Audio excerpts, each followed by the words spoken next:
Salam əziz izləyicilər, mən Abbas Hacıyev.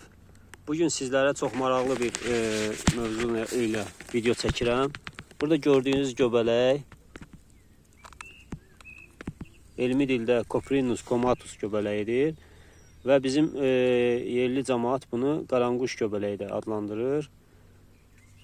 Əgər bu göbələk əsl yığılan vaxtı indidir, içi ağ olmalıdır.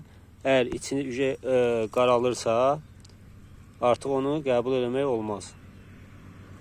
Bunun içi ağ olmalıdır. Deməli, bu göbələk çox xeyirli göbələkdir. Həm də yeməyə yarayan göbələkdir. Sadəcə olaraq bu göbələyi yeyərkən spirtli içki içmək olmaz. O spirtli içki qəbul etsə zəhərlənmə verə bilər. Yəni bəzi hallar olub ki, spirtli içki qəbul etdikdən sonra insanlar özlərini pis hiss ediblər. Bu göbələk əsasən çürüntülü ərazilərdə və nəmli ərazilərdə bitir. Deməli, bu da saplağının içidir, tərtəmizdir. Yəni, bu göbələyin əsl yığılmalı vaxtı indidir. Qəbul olunmalı vaxtı. Amma bu formada olduqda onu qəbul etmək olmaz. İndi isə gedək digər yerlərdəki göbələkləri də sizə göstərim. Baxın əziz izləyicilər, burada da biri var.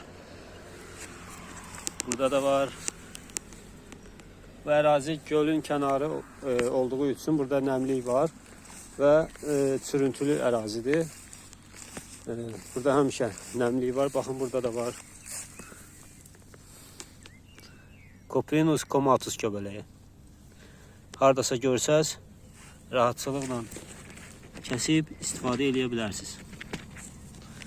Bugünlük bu qədər əziz izləyicilər. Sizlərlə sağollaşıram. Videomuz xoşunuza gəldiysə videomuzu bəyənin və abunə olmağı unutmayın ki, biz də sizləri maraqlı videolarla məlumatlandıraq. Sağ olun, sağlıqla qalın.